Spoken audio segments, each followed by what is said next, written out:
Alright, welcome to Falcon Blues TV. Hope you're all doing alright on this Saturday afternoon. Cold and wet one. Looking forward to tomorrow's game against Aston Villa at 2 o'clock at Goodison Park.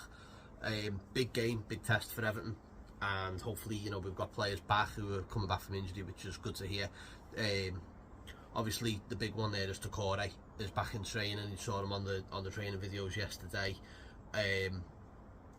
Big miss. He's been a massive miss for Everton over the last few weeks. Just for work rate, opportunities in front of goal where we've lacked quite considerably. We've had plenty of chances, but haven't hit the net, and we've got to start doing that. We need to start picking up points. I think the draw last night with Luton and Burnley gave us an opportunity there for us to get. We need to get something out of Villa. Like I say, it won't be an easy game because Villa are flying at the moment. But to have Kirkby back, the only concern there is Dwight McNeil is still looking likely he's not going to be able to play. It's nothing serious, but I think. Go ahead, lad. I think that Dice is just trying to keep him out of the firing line more than anything. It was a bit of a swollen ankle, probably more of a roll than a break, which is good to hear. Which gives a chance for Arnaud Danjuma to play if he's not flying around fucking Jersey or wherever he's not flying between Manchester and Liverpool as Dice pointed out. Honest to God, it was a joke, lads. Don't worry, he wasn't serious.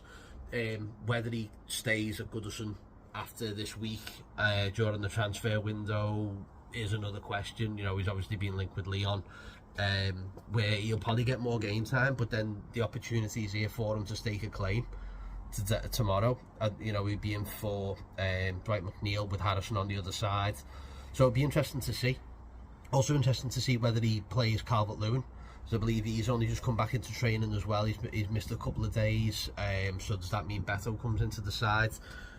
Which is, all for it. I think Beto needs to prove himself a little bit more. I think he's got goals to score, and I think with Kirkby behind him, I think that gives Calvert-Lewin an opportunity, that gives Beto the opportunity to create and score goals as well. So hopefully with a bit of luck we'll be alright. But I think that, as I said about Villa, it's going to be a very tough game. Villa are flying at the moment. They've been scoring goals, been winning games. I think they've only lost 2 all season, which is absolutely fantastic. The home record speaks for itself. They haven't lost all of last year.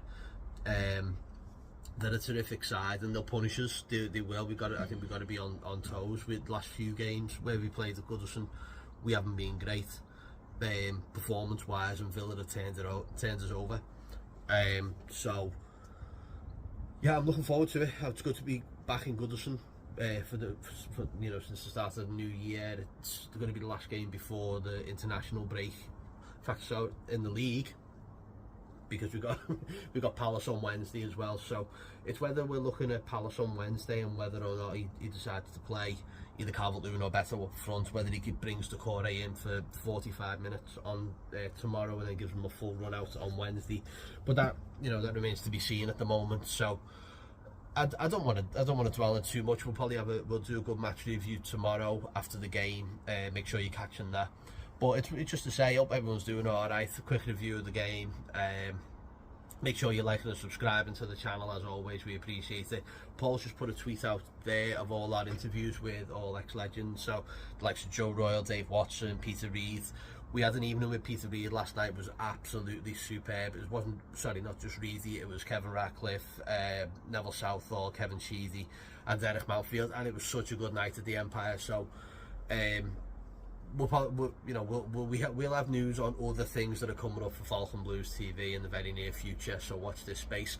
But until then, make sure you're liking and subscribing to the channel. Up to fucking toffees, Colin Chong, and we'll see you in a bit.